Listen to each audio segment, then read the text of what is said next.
Om Jnanatimidandhasya Jnananjanashalakaya Chakshurunmilitam Yena Tasmai Shri Gurave Namaha. This morning I'm going to speak on some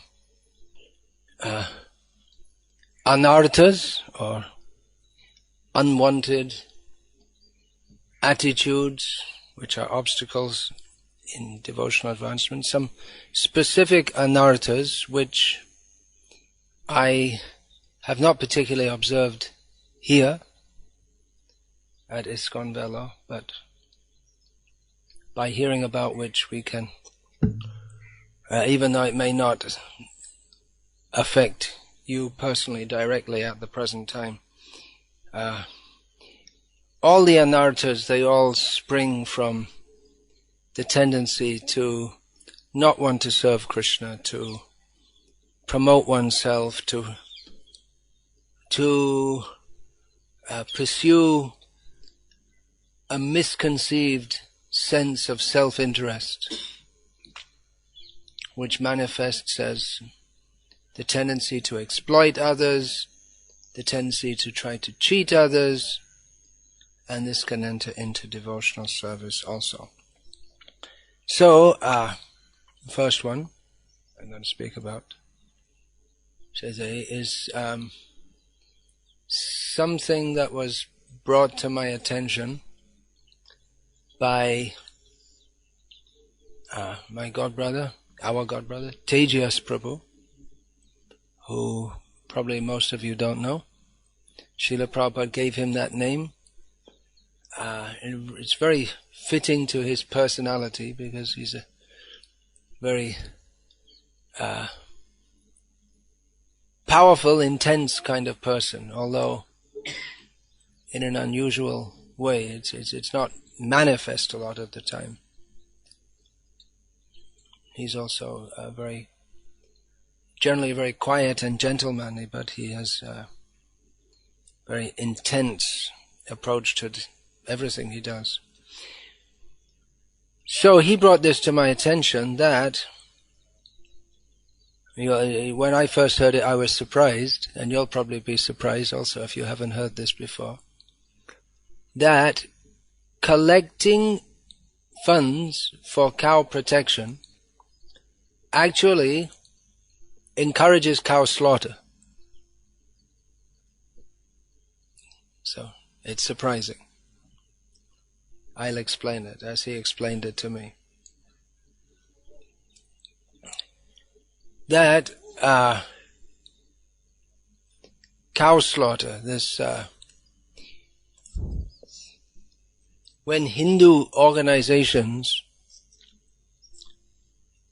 in India target Muslims for killing cows and say that the slaughterhouses should be closed, a common response, so I am told, from Muslims is that, well, it's your people who are selling the cows to us. They're also implicit. Most of the cows are owned by Hindus. Most of the population is Hindu. Still. Don't know how long that will still be true in India. So it's not surprising that most of the cows are owned by Hindus. And they sell them to Muslims. Why do they do that? If it used to, still is, but it used to be much more an implicit principle of that difficult to define phenomenon known as Hinduism, that cows should never be killed. So why is it that, and the Hindus in general have a sentiment for cows.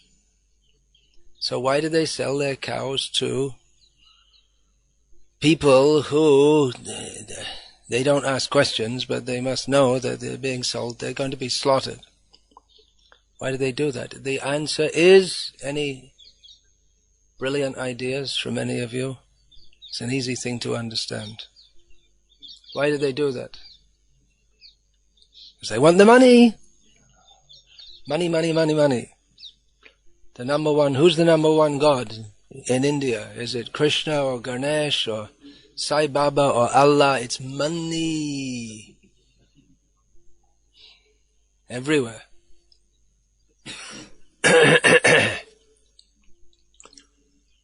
And it may not even be so much rank greed.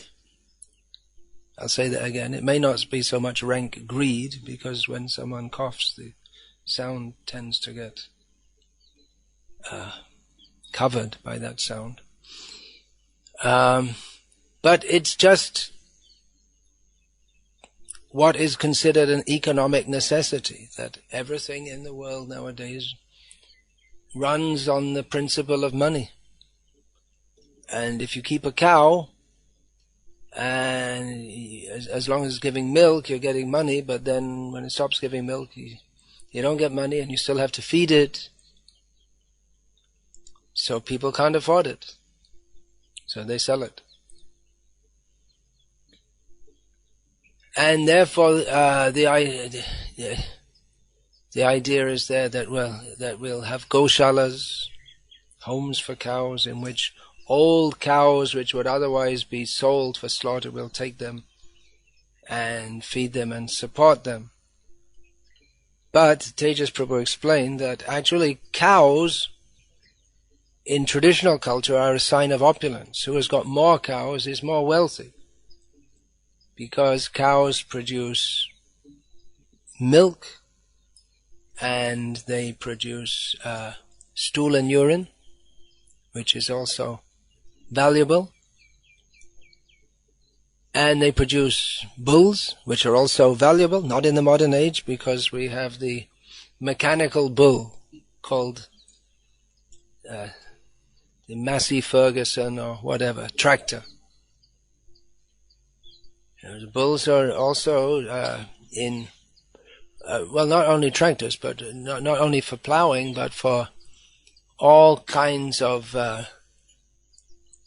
conveyance of goods. Bulls are required in human society for bringing something, just like bags of grains from one place to another. Then bulls are required in traditional society. So cows are valuable. Gavayo dhanavan, dhanyavan, dhanavan. Srila Prabhupada used to quote. Who's got cows and grains, they are wealthy.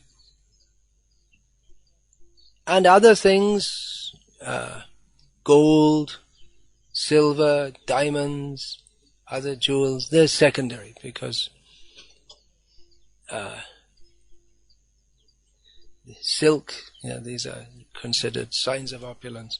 But these are secondary because in times of difficulty, then food is the most required item. And you can't eat gold and diamonds.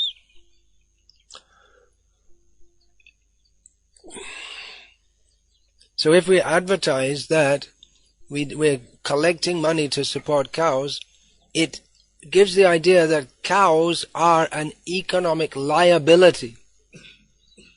And therefore, on the whole, people will be less inclined to keep cows. And it perpetuates the idea that cows are an economic liability that we have to collect money for. They're a burden. Now, there may be some cases where collection for cows is justifiable.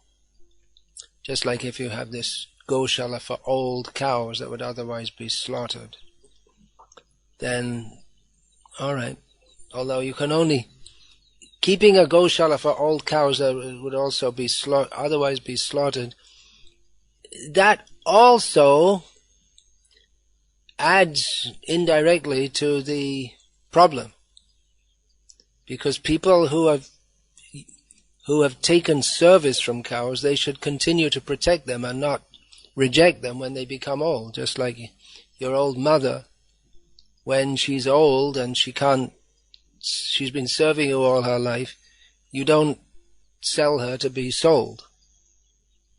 Not yet. You never know. You have all these people. You have overpopulation and all these old people who are useless. And who's going to know the difference if we make them into mincemeat? The day is coming. May come.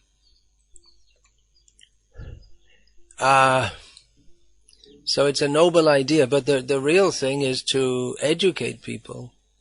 That's a much bigger job. To educate people about the need for cows.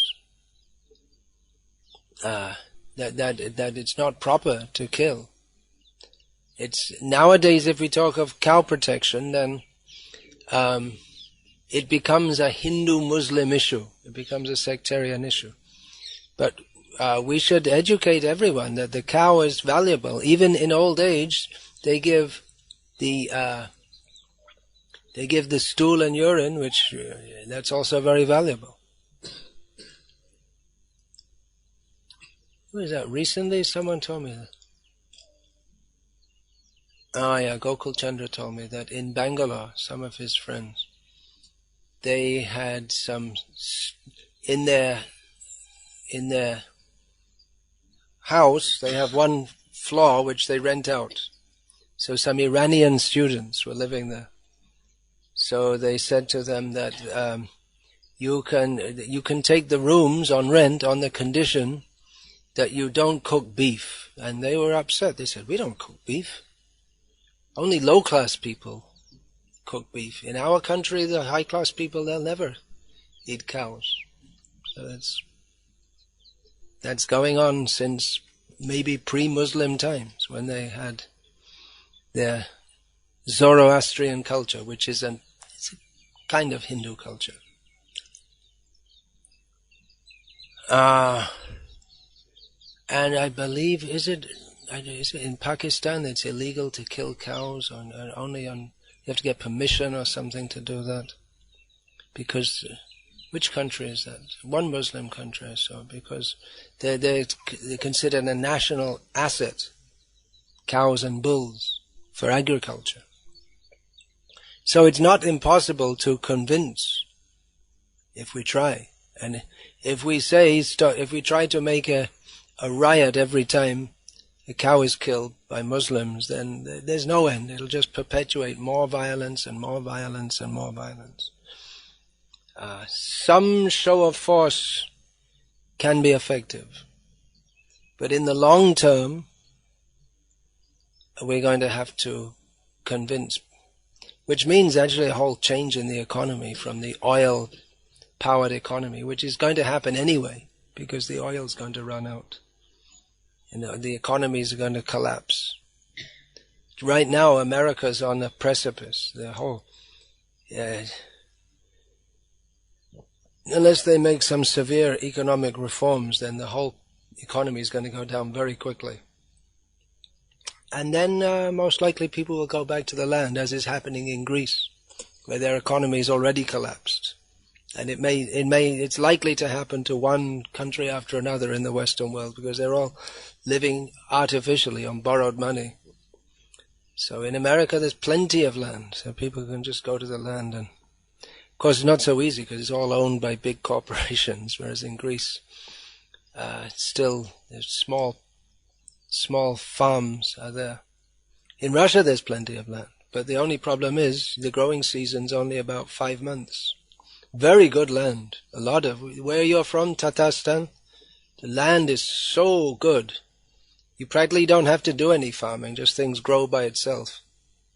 But it is first-class land there. But again, the problem is most of the year the climate is too cold to grow anything. 4 months growing season. Of course, you can always grow indoors in what used to be called greenhouses or glass houses, but now it's mostly done with plastic, so that's possible also. Then you can grow throughout the year. So, that's one point, about collection for cows. Rather, the idea is not bad, but the spirit behind it is not bad, but the actual effect might be opposite. It's understandable if there's a temple in a city, which we want to keep cows for having milk for the deities, and as a kind of, what should we say, Vaibhav for the temple, because Krishna likes to have cows. What we call that, an opulence or for the temple. So that's understandable, but you don't have very big goshalas in the city. But in general, part of our mission as aspiring devotees of Krishna and followers of Srila Prabhupada is to demonstrate how simple living, cow protection, varnashram, is God-centered life, is a much better way of life for everyone. Not speaking even spiritually, but even materially. People can live very nicely like this. Just like now we're here, it's very peaceful. We just heard one cow calling in the distance. Whereas in the city, people are full of tension and always too busy, running here and there all the time. So that's one point. Another point, which is somewhat connected, is that we should avoid telling lies, or stretching the truth, as sometimes it's called. It's a euphemistic way of saying telling lies, stretching the truth. Or sometimes another way of telling lies is called being economical with the truth. It means you just don't tell it. You say something else instead. So, it's not impossible within the scope of Krishna consciousness. Sometimes we have to do it.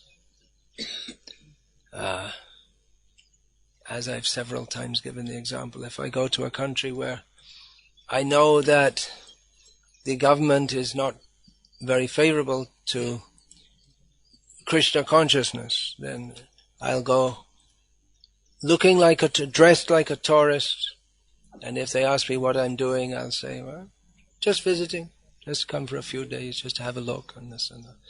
So it's a lie, frankly. I mean, it's not totally untrue. You could say it's being economical with the truth. I mean, I'll be looking around when I'm there, but that's not the main reason for coming. The main reason is to preach Krishna consciousness. So sometimes we have to say that. So that's allowable within the scope of our mandate. Srila Prabhupada once related in a letter, I believe, that he had heard some of his godbrothers, they would collect, saying that our spiritual master lives in the forest and only eats tulsi leaves. And which is not true. Maybe in his gopi form, but no, the gopis, they don't only eat tulsi leaves, they eat milk products and grains and so many things. So, it's a lie. But it was effective in it helped to collect funds, and Srila Bhaktivedanta Saraswati Thakur didn't disapprove of that. So theoretically we can do anything or say anything in Krishna's service. But most people won't understand that. And if they find out that we're telling lies, just like if we say at our center we have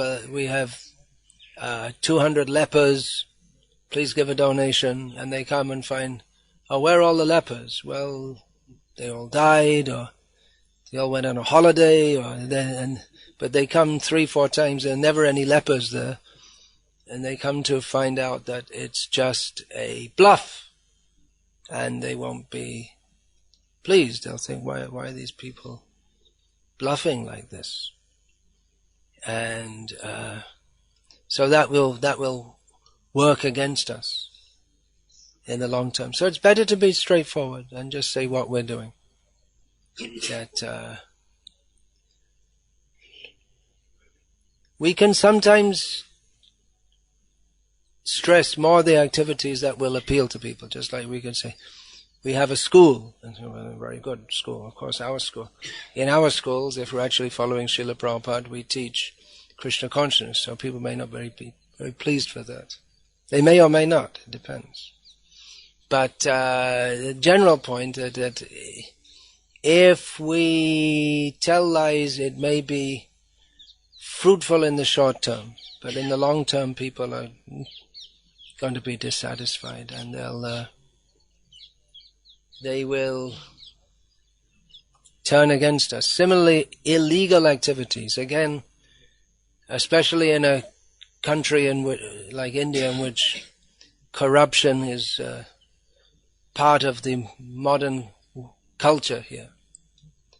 Of course, corruption is not only in India, but it's very much part of life here. You can't get any government permission to do anything without offering a little favor to the person who has to sign the paper for you, or even the person who has to take the paper to the person who has to sign it.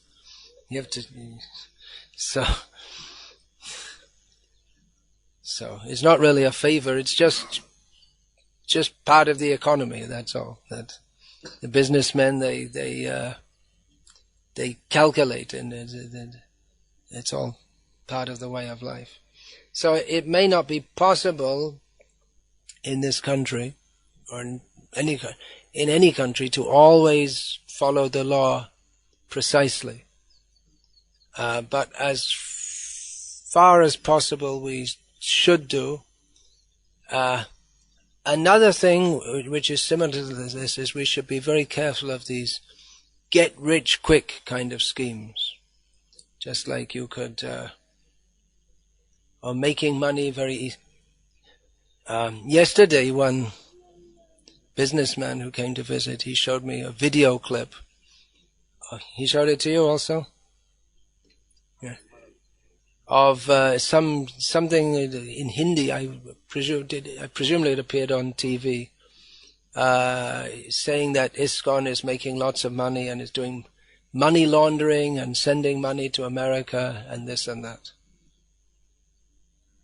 So I said to him, well, it's possible. ISKCON's a big society, and some the wrong kind of people can join it, but in general our mission is spiritual. And I asked him that, well, how do you feel coming here? Do you feel like it's a bazaar or it's a spiritual atmosphere?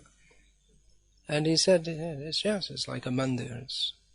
But we do hear stories of gurus who, within general Hinduism, who suddenly become prominent, and all of a sudden they're being advertised here and there. And we hear unofficially that they're getting lots of black money and this kind of thing. This money laundering, this kind of thing. Like someone gives a bribe or whatever. They give say, a few crores to some spiritual organization, and they can somehow get it back to them and make the money, changing black money to white, this kind of thing. So they're accusing ISKCON of that. And I do know, I've been told of one case in Australia where a devotee was doing that, and it was found out by the government. And it would have been a very big thing, but he was smart enough to do it through a loophole in the law. So it wasn't illegal. So they changed, on finding this out, they changed the law in Australia. That's what I was told. Because ISKCON does deal in large amounts of money, if you take the whole organization put together. And where there's money, there's Kali. That's Parikshit Maharaj gave Kali Maharaj the place to stay. Where can you stay? Where there's gold. Oops! He's in your shop. So you have to be very careful. Gold in general, that means money. So we have to be careful of that and not succumb to that temptation. when we get money, then we tend to feel, now I'm something very special. So we should be very careful.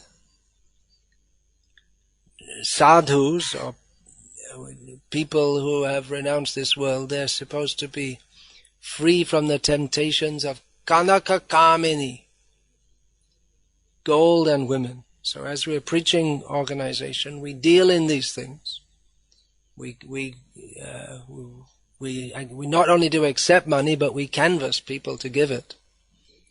And women, we have to preach. So women are 50% of the population. The brahmacharis and sannyasis may not mix very intimately with them, but you can't avoid them or pretend that they don't exist if we're going to have an effective preaching movement. So, but we have to be very careful and always remain aloof.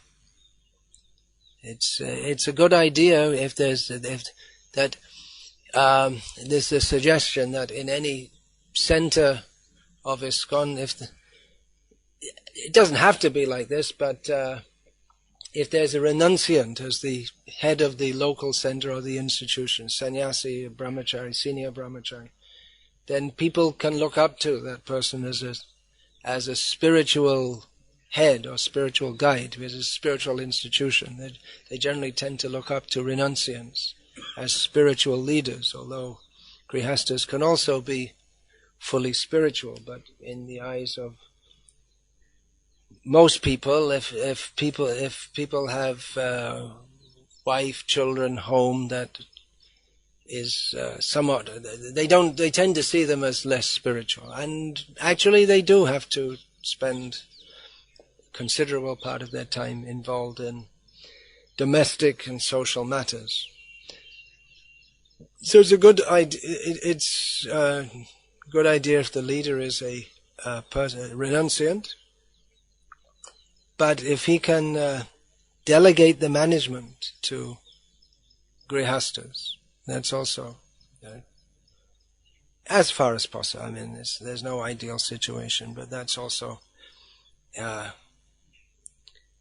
will be appreciated. We find that in many respected spiritual or pseudo-spiritual or whatever organizations in India, that the head of the mat will be the sannyasi, and the management is done to a large extent by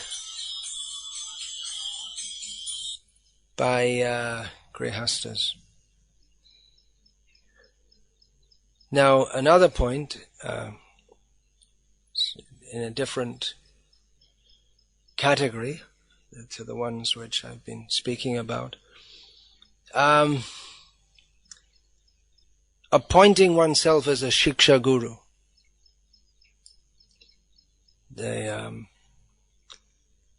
Someone may be preaching to others, bringing them to Krishna consciousness, but then he can't claim, now I am your shiksha guru.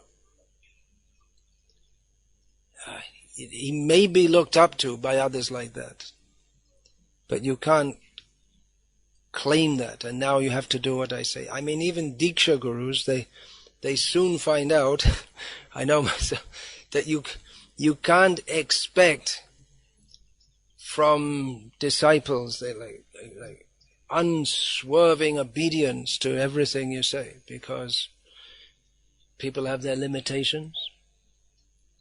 They're trying to be devotees. It doesn't mean they're perfect devotees. So, although from the disciple's point of view, he should always do what the guru says, but the guru has to be flexible enough to understand that people are at different levels, and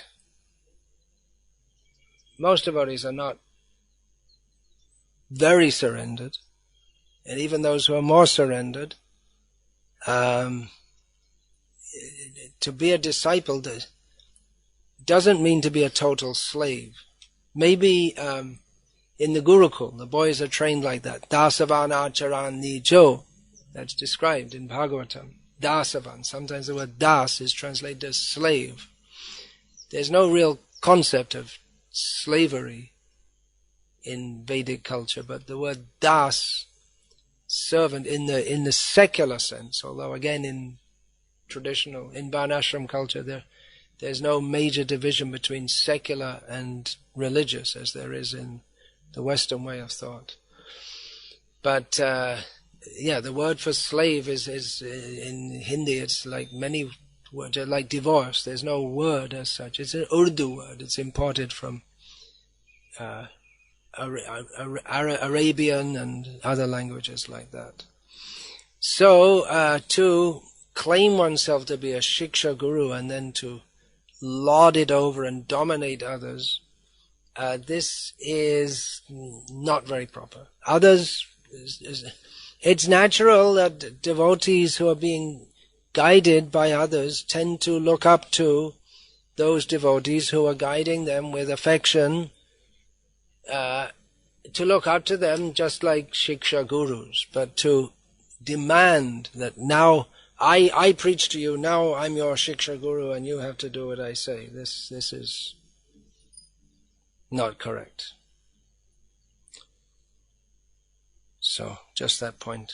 These points I wanted to make, as I said at the beginning of the class, that these various anarthas, which I have not observed here in particular, I've observed in different places. It's the Shiksha Guru thing you find from time in different parts of the world, especially in places where people do tend to be somewhat submissive by their culture.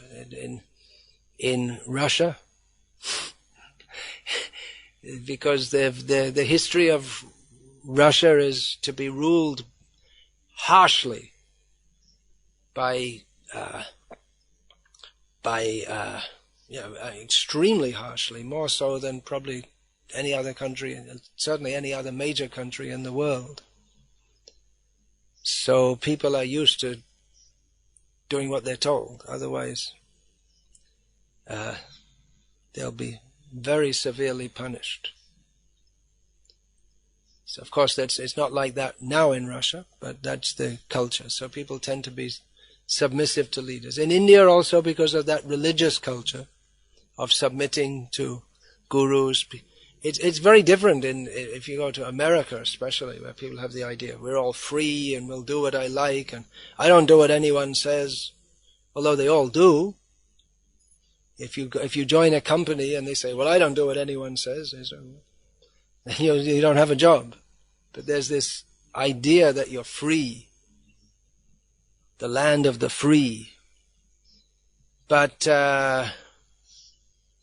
in India, people, because of that culture, people expect to accept authority of seniors, elder people, spiritually advanced people. So it's possible to exploit people by taking advantage of that culture. Or even if one has a good intent to guide them and this and that, still you can't just force people to be or just tell them, now I am your Shiksha Guru. It has to come from their side. And in many cases, it doesn't need to be spoken either. It's just like there are many devotees who I'm guiding, or they look to me for advice, who they're not officially initiated by me, but they may come to me from time to time. They may be initiated by someone else and ask questions. But I don't say that, well, now I'm your Shiksha Guru and you have to do everything I say. It's a natural relationship like that. So, Hare Krishna. Any question about this? About these points? In modern culture now in India, we're also getting all these bad ideas. And I think Bangalore is the capital of that. Wherever there's the IT industry, the IT professionals, they tend to have a very insolent kind of attitude toward others. And in Bangalore also, you see people, they don't care for their parents. I was in a hospital once getting a checkup, and the doctor I was speaking to, he said, these people, they left their mother.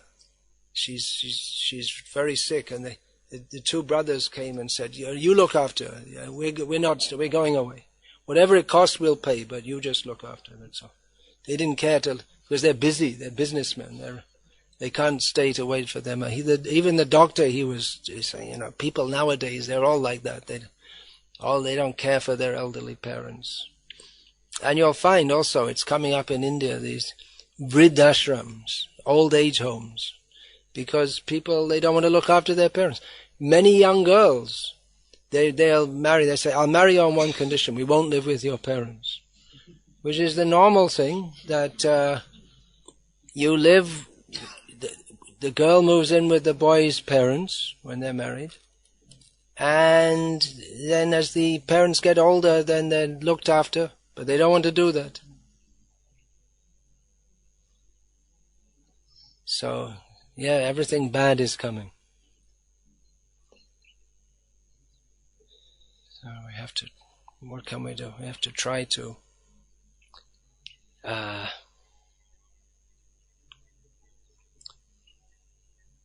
counter that. There's a lot of publicity all over the world now about a gang rape in Delhi in which a girl died. And it's bad, there's no doubt about it, but are there no rapes in other countries? The world press always wants to show that India is very bad and their culture is very bad.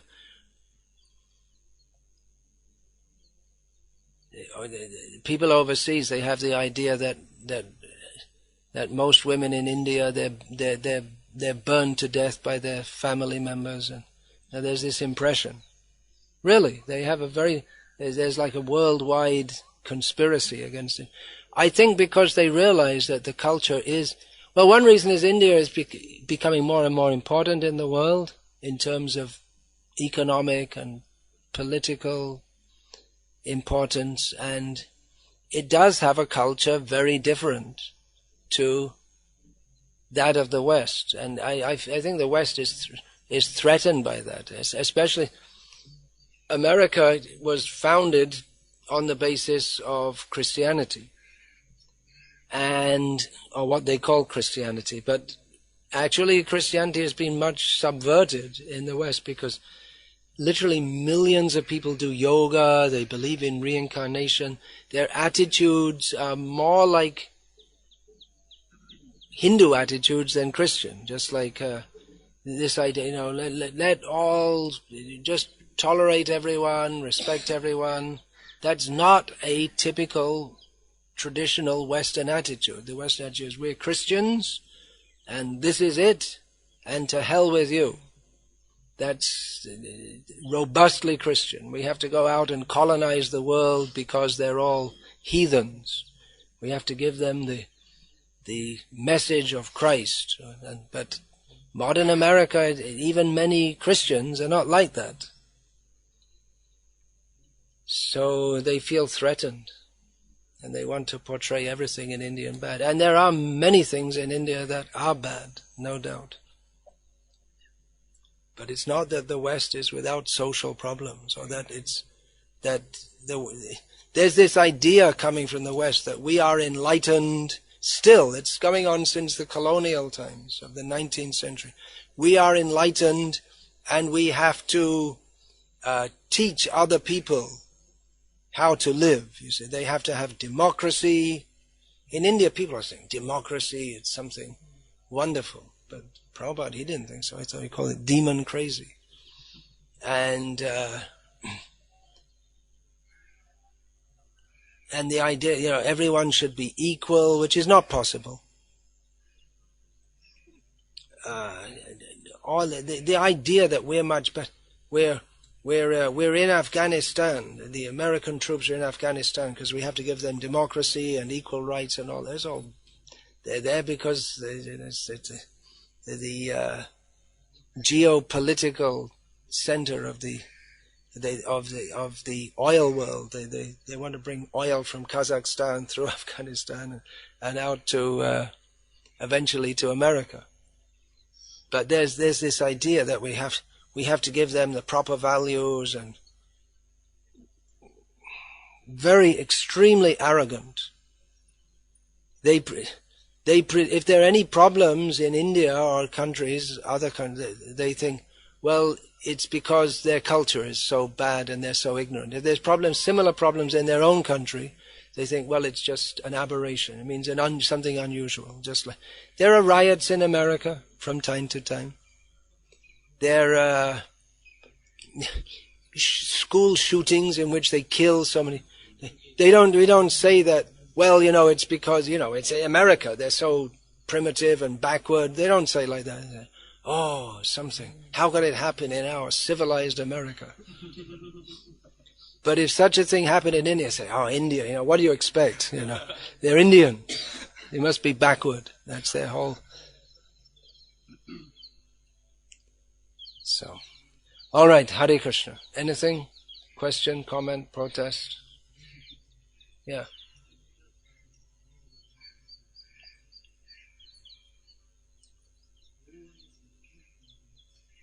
Indian leaders are talking about democracy and, what is it? We want a king?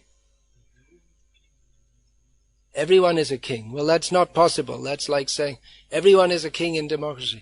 It's like saying everyone is supreme. Then no one's supreme. We say on the basis of Shastra that Krishna is supreme.